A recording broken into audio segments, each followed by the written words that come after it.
Hello, everyone, and welcome to FCI Live's 2026 series. This is our second day, and we have a topic that a lot of startups have asked for more information about: supplier and retail support options for startup food co-ops. It can be a little confusing to navigate because you're not the operational manager, but there's this operational issue that needs to be talked about. So, Chris Dilley from Food Co-op Initiative, our Director of Startup Support, is going to explain about what this is and the choices ahead of you, a little more context. So we're going to get started here in just a second. I first want to thank all of our FCI Live champion sponsors. They really make it possible for us to make this entire series free to everyone in the nation who is interested in food cooperation. So thank you so much to Frontier Co-op, Cabot Creamery Co-op, and National Co-op Grocers. We really appreciate you guys. All right, so our topic today, as I said, Chris is going to walk us through supplier and retail support options for food co-ops. And while this might not be the most glamorous topic of all, it's one that startups have asked a lot of questions about and asked us to address. So I'm going to stop sharing my screen here and let Chris get set up, and he's going to walk us through it. All right. Thanks, JQ, and hi, everybody. Glad to be here. Again, my name is Chris Dilley, and I am Food Co-op Initiative's Director of Startup Support.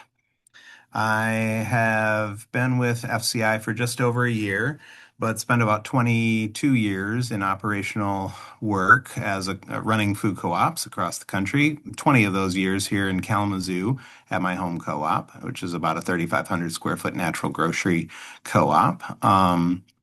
And on today's session, I plan to kind of walk us through three different things. What your co-op will need from a supplier and support relationship, where those decisions fit into the FCI startup timeline and development process, and then some specific supplier and support options and how to establish which one is the best fit for your co-op. So let's kind of dig into that and get started here.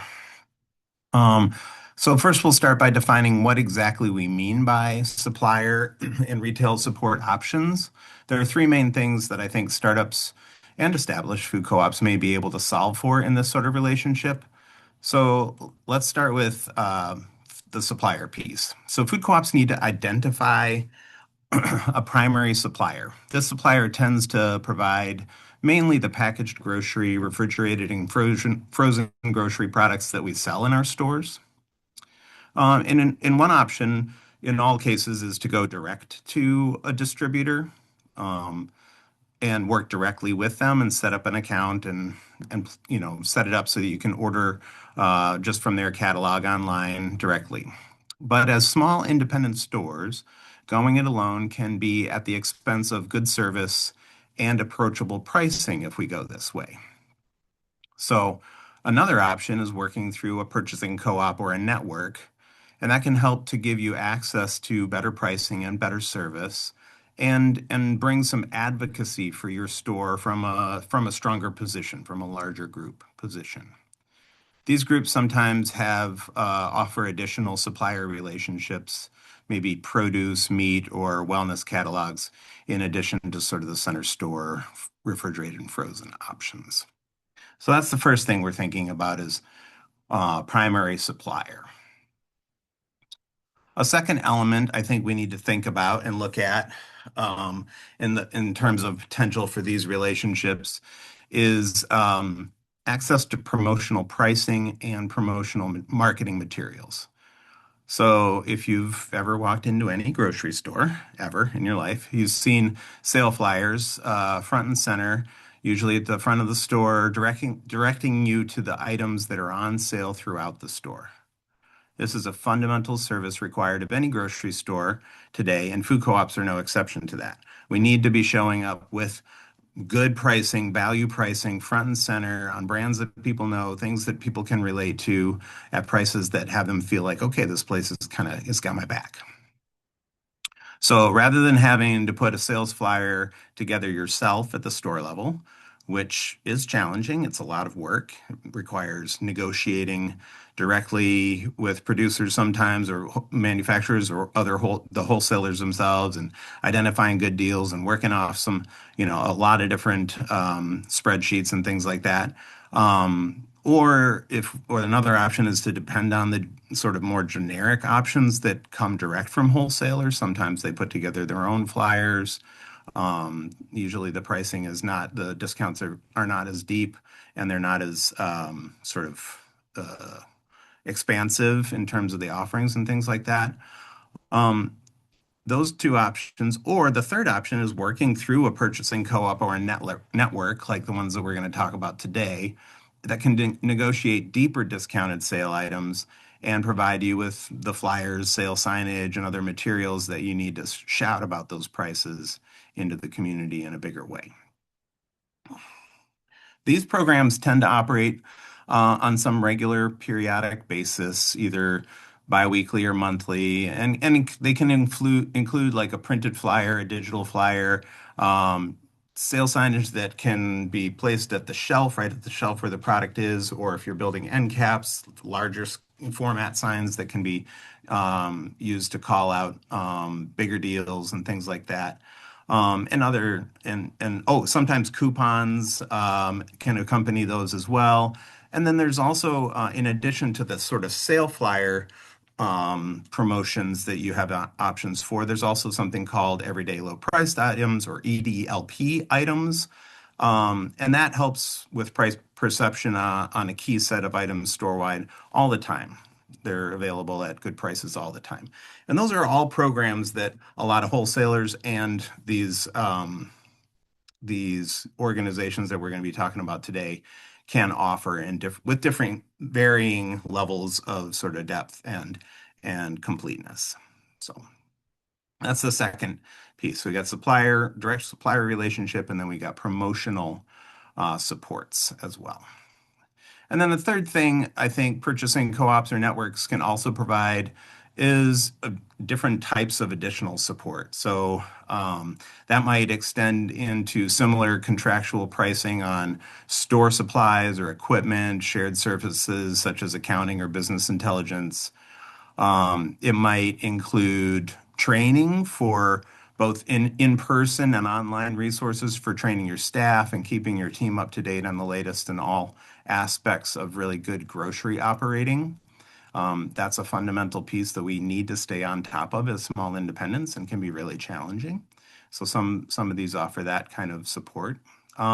Fee for service or free access to a whole suite of retail experts that can help you improve different areas of your store. One example from my experience is working with a prepared foods expert to help you address, do you have the right selection? Are we spending the right amount of staff time on production or on margin issues, things like that, helping you right size those things. And again, we're looking way all the way ahead to like having an open functioning store, but we need to be thinking about these things now as we're exploring these relationships and understanding kind of the breadth and depth of the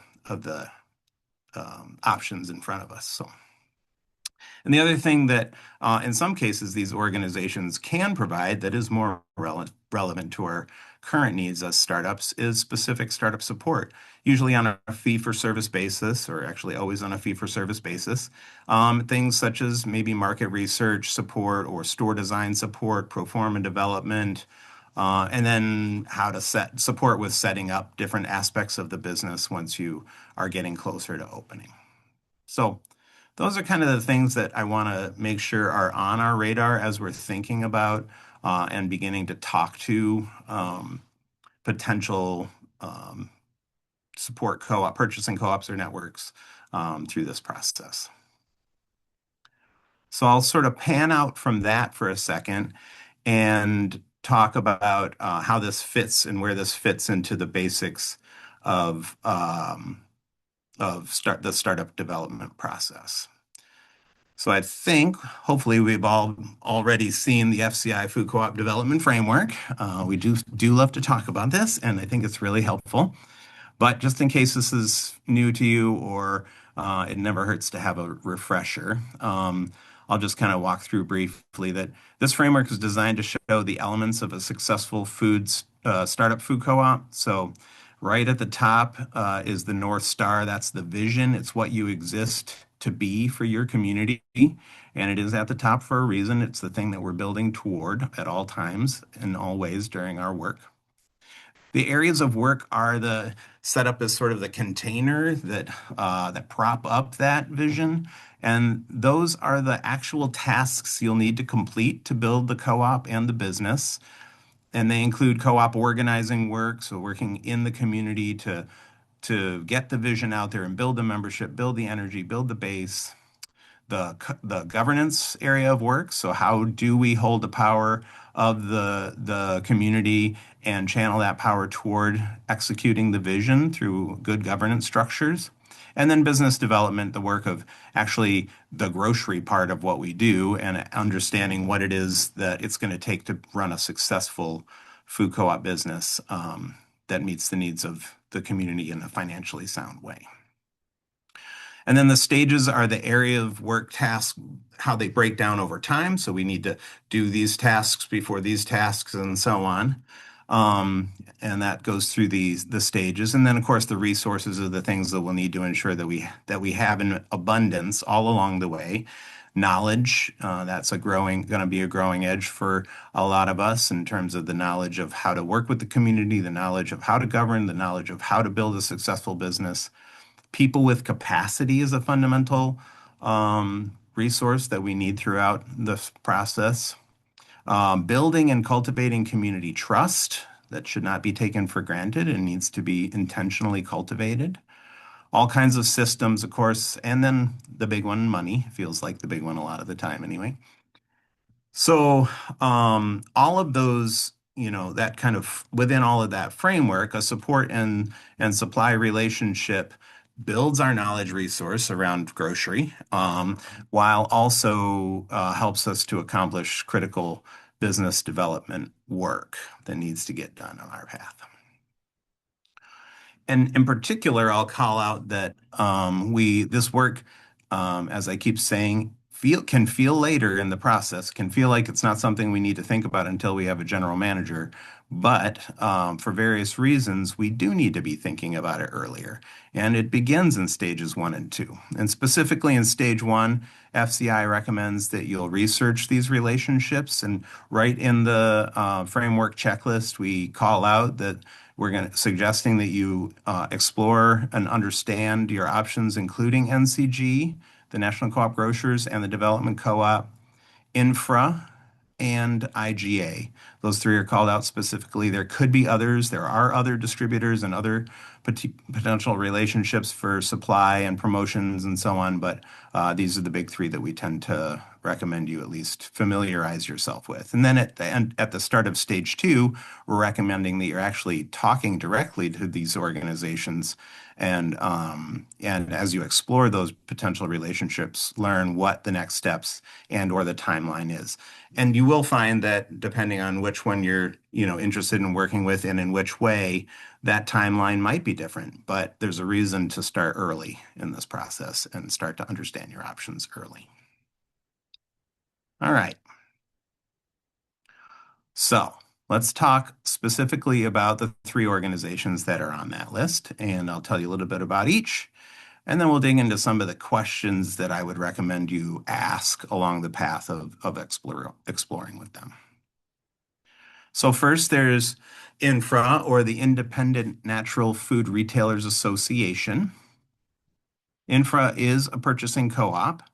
They started in 2005 with 4 retailers coming together, trying to figure out 4 independent retailers coming together, trying to figure out how can we compete better on price and how can we have a better relationship with our supplier. And today they've grown to 370 members, 600 plus store locations in 50 states and DC and Puerto Rico, and then 2.9 billion in combined sales. They are structured as a cooperative. They are a purchasing cooperative, and they are open to all business types. You don't need to be a co-op to be a member of INFRA. One thing that is key to know about INFRA is that they have a natural product focus. So they're not going to be a source for conventional product. They're going to be your source for natural products. Moving on to National Co-op Grocers, or NCG. They are a business services co-op and definitely include purchasing within that. They started in 2003 from 6 or 7 regional cooperative grocers. Oh, I misspelled that. Grocers associations. And today have 161 at the last I found member co-ops and 230 store locations in 39 states with 2.5 billion in combined sales. They are also structured as a co-op. You become a member.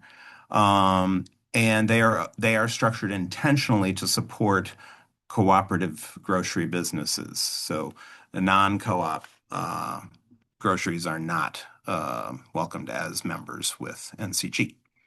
They do have a natural product focus and come out of the history, a very strong natural product history, but they do have a conventional option and some conventional supports in place as well. So,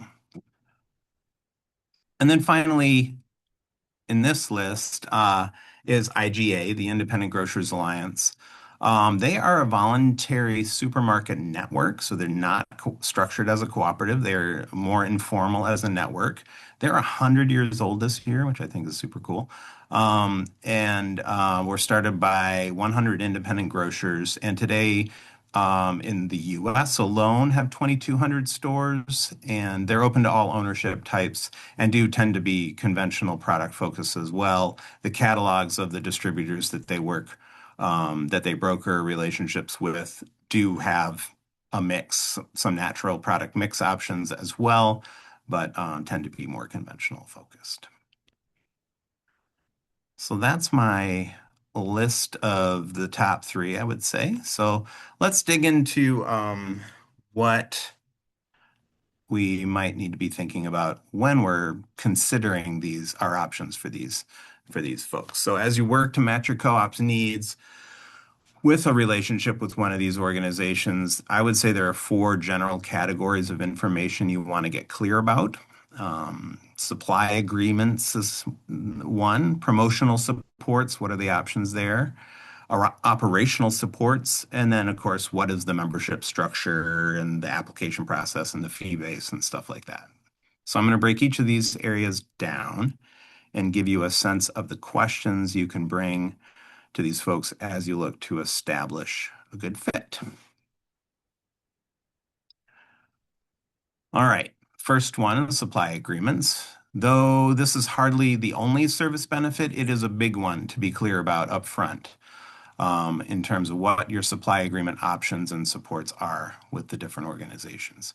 So in stage one, we're encouraging you to think through your business concept. What sort of store will achieve your vision in a way that is financially sound, given what you're learning from your preliminary market assessment and your pro forma work, early pro forma work? So you're going to describe that. You're going to want to be able to describe that business concept, including, product mix. Are you thinking mostly organic or mostly conventional? What kind of department mix are you considering? And again, this is all your early thinking, but you need to be like able to start to articulate what that business concept is.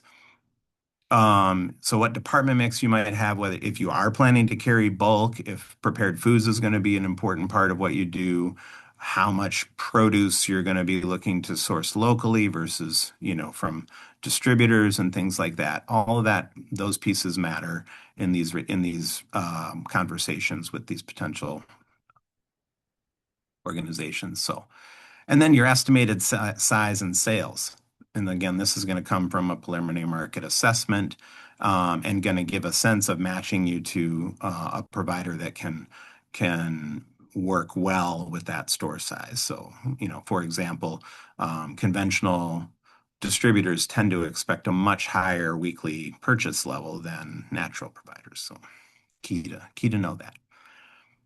So when you're presenting that preliminary business concept and thinking through that, some of the questions you're going to be thinking about and asking are, how can this provider support your plan? What is it? What supply options do they have that help you to meet that goal? You want to find out what purchase volumes are required. This is key. Can you even work with this organization given your plan for level of sales? Or do you need to be considering other options? what service level protections are provided, if any. So, for example, if any of these folks, organizations support if the distributor regularly misses delivery windows or has a poor in-stock rate, is there any sort of supports and advocacy that you can expect from this organization? And then what other supply agreements are potentially available? Sometimes they partner with produce, meat, prepared foods, or wellness distributors or brokers for special deals, and that's important to establish kind of what your options are there too. So some specific examples. In the natural channel supply agreement, thinking about if you are going more natural, like INFRA works, they broker through or have a supply purchasing contract through KHE. Um, and don't have a conventional option. So with Infra, if you're interested in doing sort of a conventional natural mix, you're going to need to establish a separate relationship with a conventional supplier, and then work with Infra through KHE for the natural part. And they need you to have a certain level of your store mix to be natural in order to work with them.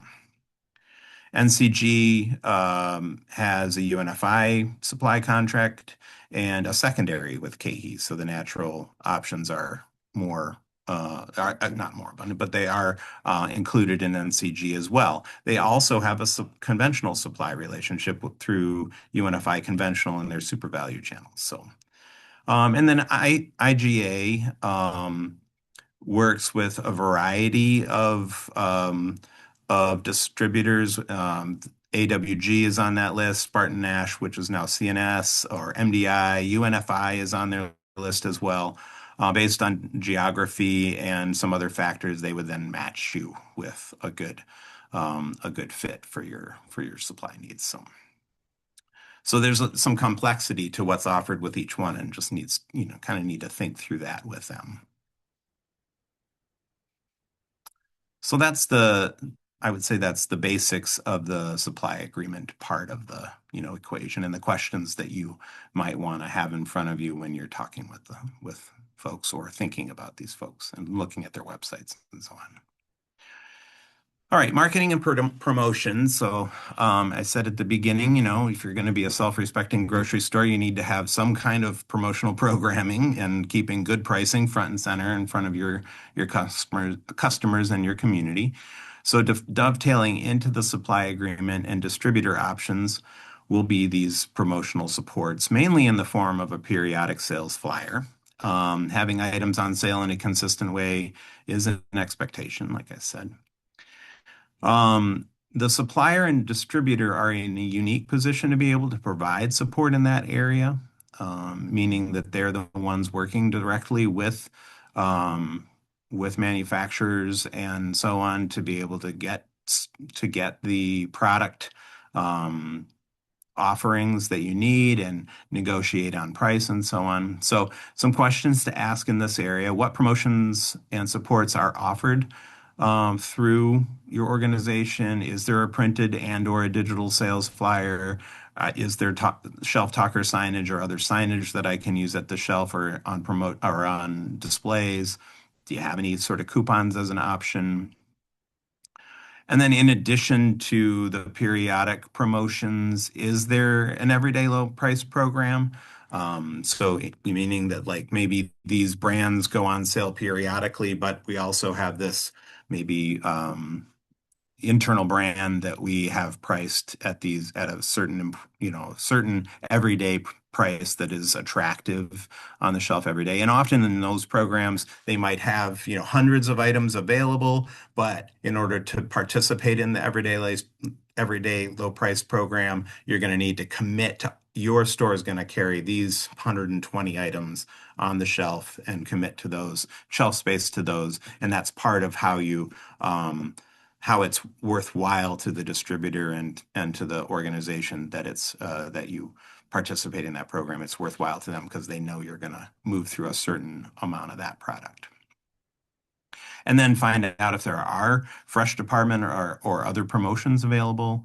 And then sometimes these organizations can provide broader marketing support, some really specialized or super savvy marketing folks that can come in and talk to you about what your promotions plans are and what your marketing plans are. And if you're going to be doing some kind of a of an event or something and you want to get some counsel on doing the marketing for that well, those kinds of things. Or if you're noticing like sluggish sales and you need to think about how you're approaching marketing in general with your community and communicating your value to the community. Those can be really helpful supports as well.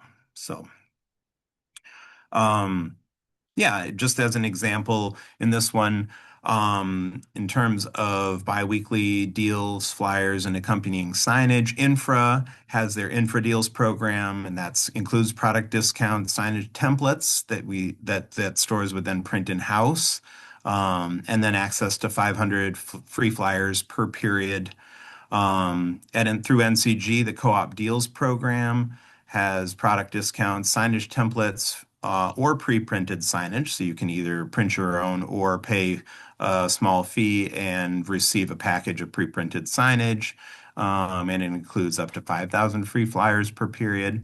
And then Super Value, their conventional, UNFI's conventional house has a fee for use price drop option as well. So that one is additional cost in addition to being a member of NCG, but it is available too through the for the conventional channel.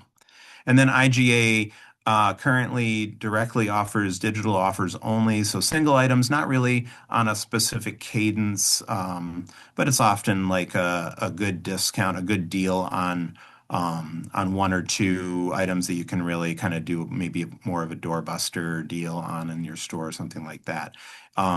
They recommend going directly to the wholesaler for their flyer programs and working through them on those. So you can see the kind of nuance from the three different perspectives of what's offered. So you start to establish what's best for your co-op and for your vision. All right. So moving on to business services and the operational supports.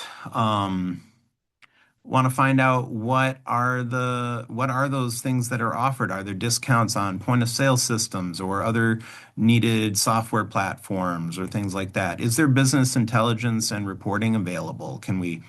Do we have access to what's called spins data, where the products that are, top sellers across the country or in certain markets, we have access to knowing what those products are. So if we're looking to expand our yogurt selection, then we're going to be able to say, oh, we're really missing this whole brand or this whole type. It helps you identify things like that. So there's all kinds of reporting that we can that different organizations offer as kind of add-ons to this. And then I mentioned before equipment and supply discounts. This is great when you're setting up a new store. If you have, through one of these organizations, have specific equipment discounts, that can really help with the costs, keeping your costs in check in terms of startup support. And then do they offer any startup support options specifically with store design or product selection support or things like that? And then what are the direct customer relationship and operational support options? Am I working directly with anybody in particular? Does my general manager get to have direct relationship? Or is it just sort of there's a 1-800 number that I call to find out get answers to my questions? Can I work with a deli support team to come in and help them identify what my challenges are in my deli department?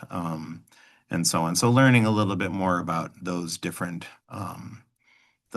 aspects of what's available, and then what staff training and peer support options are there.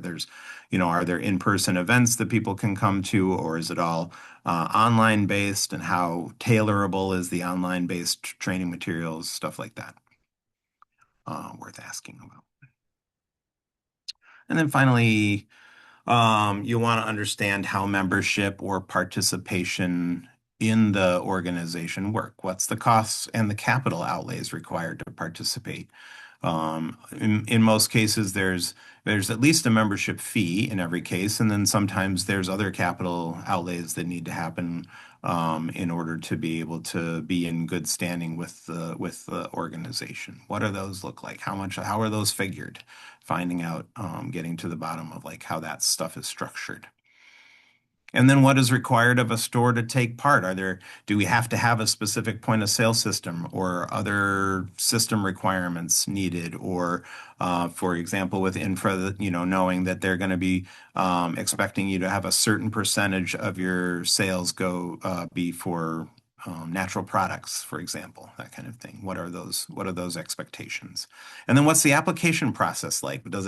Do I have to fill out an extensive application? Who's reviewing that application? Who's making decisions about the whether we can participate or not? And what's the timeline? How long does it take to get um, ourselves to a point where we know whether we're going to be able to work with you or not? And are we talking to you in stage two and about our participation with you and setting us up for membership long term, or do you really want us to wait until we're hiring a general manager and talk to you then? So finding those things out. So I think that's my uh, whole lot of ground that I just tried to cover in a short amount of time. You already I have hope questions. we have questions. I hope it was digestible. I'm going to stop sharing and make it more so I can see everybody. So I think you said it's a question depending on the organization, but Nikita brought forward like when is too early to be contacting these orgs to start asking these kinds of questions? Yeah. I don't know. I mean, I think um, everybody that I've talked to at these organizations would entertain a conversation whenever you're ready to have it. I think what it makes sense to FCI as the way we've thought about this is to look at looking at in stage one, learning about them, going to their websites, learning, seeing what's out there, what information's out there, understanding a little bit what I've laid out, and trying to find the answers to those questions yourselves. And then in stage two, early stage two, actually reach out to the development co-op at NCG and talk to Alana Hines or reach out to INFRA and Ruth Ann Atkinson is the contact there. I can give you all these contacts and get you in touch with the right people. And then just open those conversations up and actually ask them, develop that relationship in a way where you can start to establish if this is the right fit or not for you. And I should have been fair to Nikita. I was actually very specific too. So I want to ask you this. Should we be contacting them when this is conceptual for us, or should we be waiting until we're at least incorporated? Oh, I see. Yeah, I do think that you're waiting until you're incorporated and you've done your membership launch. It's beyond conceptual, I think. Yeah. Great. And I got some more questions. Um, if so, some folks are saying they're having trouble connecting to some of these orgs. Are you able to, you think we can send out afterwards a list of who your contact person should be at each organization? Yeah. Cool. Yeah. Awesome. We did have a question about so these suppliers, like let's say we get on the supplier contract and then we're getting more and more local food and we want to decrease our volume with the supplier contract Hmm. over time. Like how much room is there for variability in these contracts? Yeah, well, that's a really good question to ask them. In my experience with so I've run in full disclosure, I've run co-ops that worked with NCG. I have not run a co-op that worked with either of the other suppliers. Um, and we understand, I think that from that perspective, NCG understood that we were we're mission-based organizations, right? And we're trying to meet these mission-based work needs in our community. And United Natural Foods, who the contract is with, they don't necessarily care about that mission, but NCG is a good partner in that and was a good advocate for like understanding, trying to find that right balance. And I would say that our communities, for the most part, are going to be if we're planning to run ourselves as full service grocery stores, we're going to likely need a deeper bench in terms of supply than what most of our communities can provide on a local level. So I think there's always opportunity there. You did see someone ask to clarify what UNFI is, but I think even getting beyond the initials, I think those of us in grocery, I thought you covered it well. We tend to talk in shorthand. Yeah, UNFI sorry. is the what to who, and maybe a little more about that. Well, yeah, okay. So United Natural Foods Inc. is what UNFI stands for. And they are a distributor. They're the ones that are aggregating products from manufacturers all across the country and parts of the world and bringing them to warehouses in our regions and then trucking those products from the warehouses to our stores. That is the supplier relationship. Whereas NCG, National Co-op Grocers, they broker a relationship with United Natural Foods, a supply relationship. And instead of going as one store, I saw Tony Elangi pipe up, it's not 161, it's 169 co-ops. You're coming to market, you're coming to that supplier as part of 169 co-ops who are buying at $2.5 billion a year or something like that, right? You have a different kind of relationship. So that's the idea is you're working with any of these organizations, you're kind of working in concert with other stores of, small independent stores and trying to come to bear on these distributors as in mass, right? And bring the sort of collective power to that relationship. I think I What just point went to down a whole different path, but anyway, That's go ahead. okay. I think it was helpful. And I want to point to Angela's question. For these supplier agreements, I think it's a good one. Is legal assistance recommended? Do the agreements, are they signed by the board? Like, let's talk a little bit about the legality of all this. Yeah. Yeah, I definitely think you always want to have your legal review of these contracts, and um, the relationship with these organizations. So your contract with, I can't remember the specifics of how this works, but your contract with UNFI is going to be through a membership agreement with NCG. So it is that membership agreement that you really like your board is going to be reviewing and accepting as a co-op. And then NCG is negotiating directly with the supplier after that. So And it could be a little different with some of them. I think IGA, because they do find the it right is. supplier for you, will eventually help you negotiate a contract and you will sign with the supplier to a degree as That's well. right. You got it. Yep. Yep. So it'll be different. I think there was a good comment up here because it is a confusing conundrum to boards of startups. I want to know your thoughts. Seems like a newly hired GM might actually have insights or even preferences regarding and how to approach these options. I would almost hesitate to set up too many memberships, routines like these agreements. Um, what do you think about that? Like, to the point like it might limit who what GM wants to work with us, or should we wait and let them make that decision? Well, I get that completely. As a general manager, I would want to have that, right? And where it'd be one thing, and in some cases we are hiring general managers quite a bit earlier, right? There are some co-ops that have prioritized hiring a general manager earlier, meaning and maybe they're in stage three and so on. But I think we're being challenged, in particular with NCG to as co-ops to get to know them and start down the path well with to membership with NCG well before most co-ops that I've ever been part of as startups are ready to have a general manager. So it is a tricky thing in that way where we are going to be heading down a path before we have a general manager in place. That said, I think that the benefit of having something like this set up, most people coming into one of these general managers coming into one of these situations would look at, I think, most of any of these relationships and feel like, okay, well, I understand why that decision was made and I've just got to live with it. And I think to a degree that's true. Another option with NCG though is that they are asking if you want to open as an NCG store as a startup, you need to engage earlier through the development cooperative. That doesn't mean that you could go ahead and get yourself open and then apply, that you could not go ahead and apply after open to become a member of NCG. That's totally reasonable and possible too. And Evan said their stage four Wasatch. Wasatch has announced their opening date. Woo woo! Woo! Uh, they said that they have, so this is good advice, that they're in stage four. They're now really getting over this hurdle now, but they really could have started these conversations in stage two and done a lot more research and engagement. And I think that makes a lot of sense. Someone did ask, so contract working, lawyer, then board. And I basically said, what we're saying is, I think you're saying, Chris, is negotiate, discuss with, develop partnership, and before you sign anything, which is going to be the board, Oh yeah. then have your Yeah. lawyer take a look at it, explain it to you. No, the lawyer doesn't start the relationship. No. You're relationship building and getting to know folks, and then when you're close to contract, certainly as a board, you want your lawyer to review anything you sign.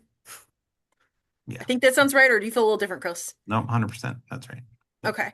We Yeah, did you have just need to do your due diligence with a legal review before you actually sign the contract. But the relationship development all happens with between you and the board in that organization, or somebody. I would say maybe somebody from the business development part of your startup work would do that relationship development and bring those conversations to the board as a whole and help you understand them as a whole. There was a question here, and I'm going to make it a little broader, Matthew, but it's kind of that whole, well, do you have concerns about this, provider, Unify in this case, consolidating the wholesale distribution market or this one? And the whole challenge of being a small co-op, in working with distributors who have different sizes, I think just these concerns about, is this going to consolidate and then we'll end up part of this company or this?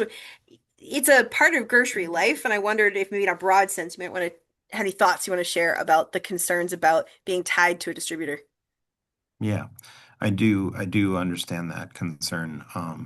And I think it's an understandable conversation to be having of like, I guess another way to look at that too is that, when we do sign with a distributor, we're limiting our options, right? And to your, yeah, I mean, which is kind of the other side of your point, Matthew.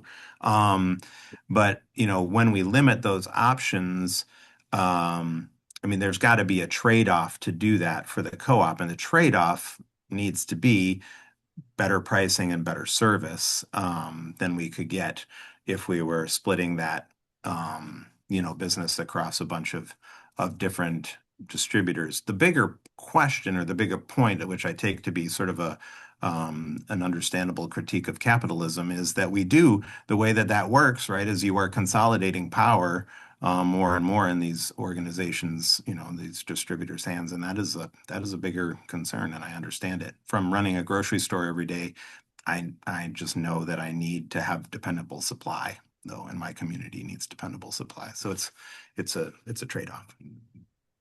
Yeah, absolutely. I think I got all the questions, and I'm just, if anyone else has any others, please put them in the chat. And I'm looking through these, and there was one earlier about making your slides available because that's a long list of questions. Oh yes, absolutely. I did that knowing that that would have to be somewhere at some point in print in front of you. So yes, those are totally, Okay, so I've heard that we'll send slides to everyone who registered for this, and I also heard that we'll have contact information for each org. yeah. Um, And then I and I know see, someone said specific org they were having a hard time getting hold of, but I trust us. The contacts we're giving you, we know will respond. If they don't, you can hunt us down a week or two later, okay? Because they're the people who respond. yeah. Joel, I see your question in how important are these strategic supplier and retail support engagements for the long-term success of a cooperative? I would say extremely important in my opinion. It is having, so let me put it this way, running, and my history is running small stores. And when you're running a small store as a general manager, you're wearing all the hats. I think that Steve described that well in one of the recent sessions. A lot of hats. You're juggling a lot of things. And having a support relationship like this in place, especially as a small store, it can be a game changer in terms of burnout and the challenges that come with, managing a myriad of things for a small store.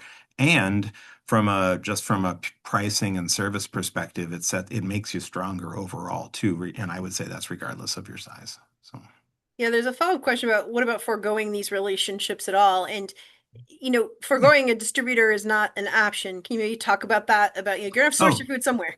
yeah, that's right. You're not going to forego a supplier relationship. You're going to need supply from somewhere. You just would, if you forego the sort of like intermediary, the purchasing co-op or network in intermediary, you're just that's where you're losing the sort of pricing and service and saved work benefit, I think. It can be done. I mean, that's what we did before we had NCG and and had these other organizations. These organizations all started in the early 2000s. We were running grocery stores well before that. Just made it easier. All right. Makes sense. Okay. Other questions folks had, go ahead and put them in the chat if we haven't addressed them.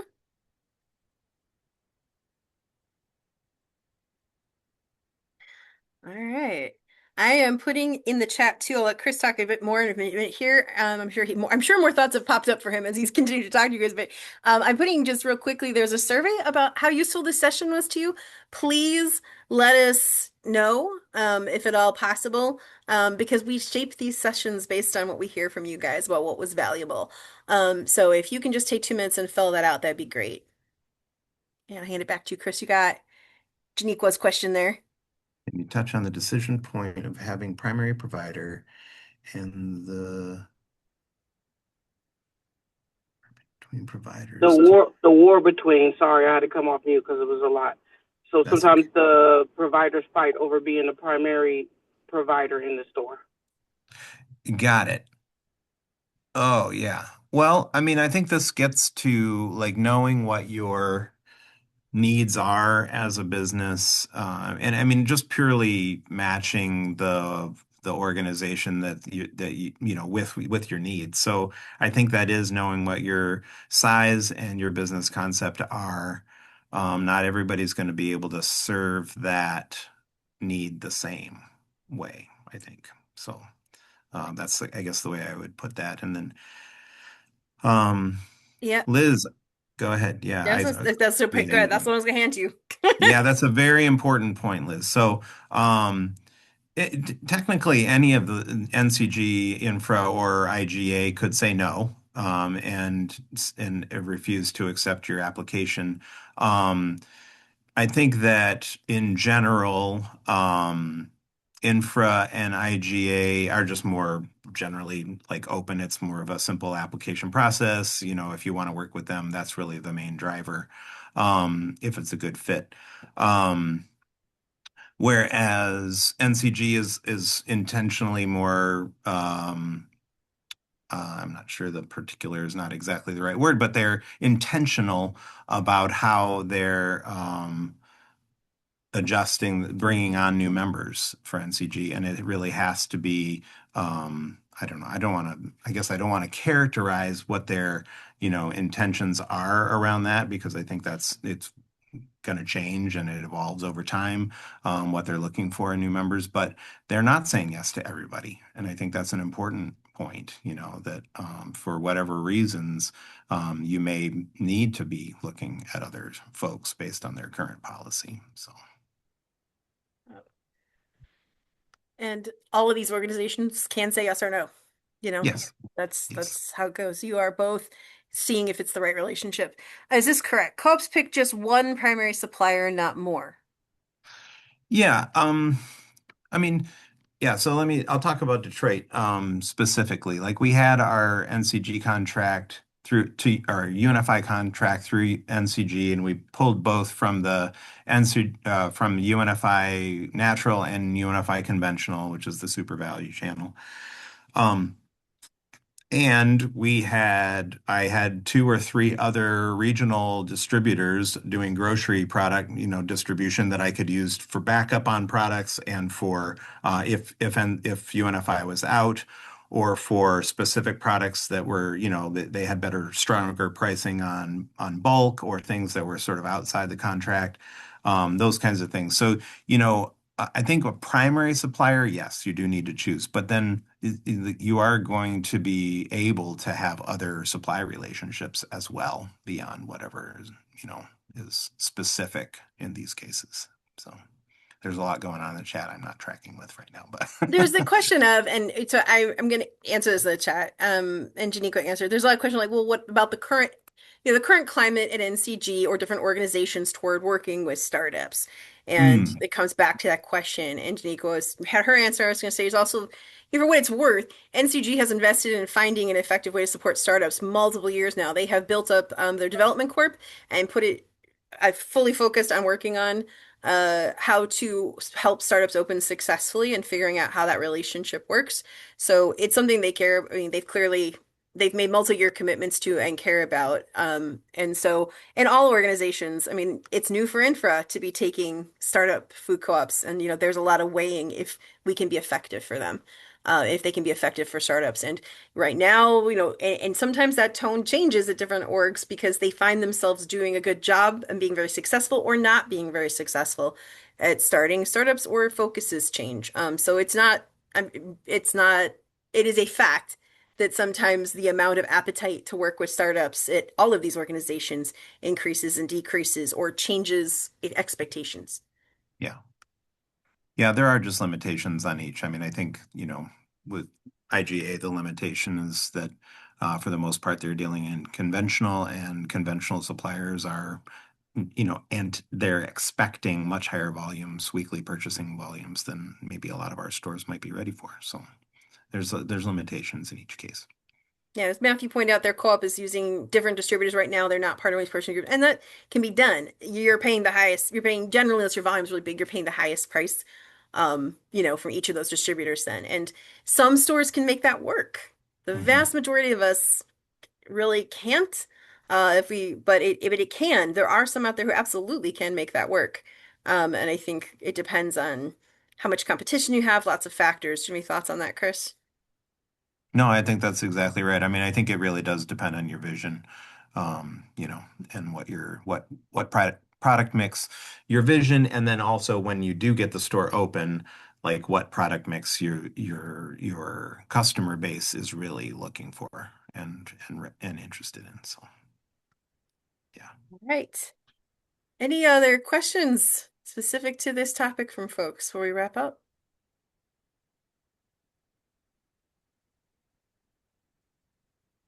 Okay. Well, thank you, Chris, so much for we've been trying to think of a way to organize all this information and make it shareable for a long time.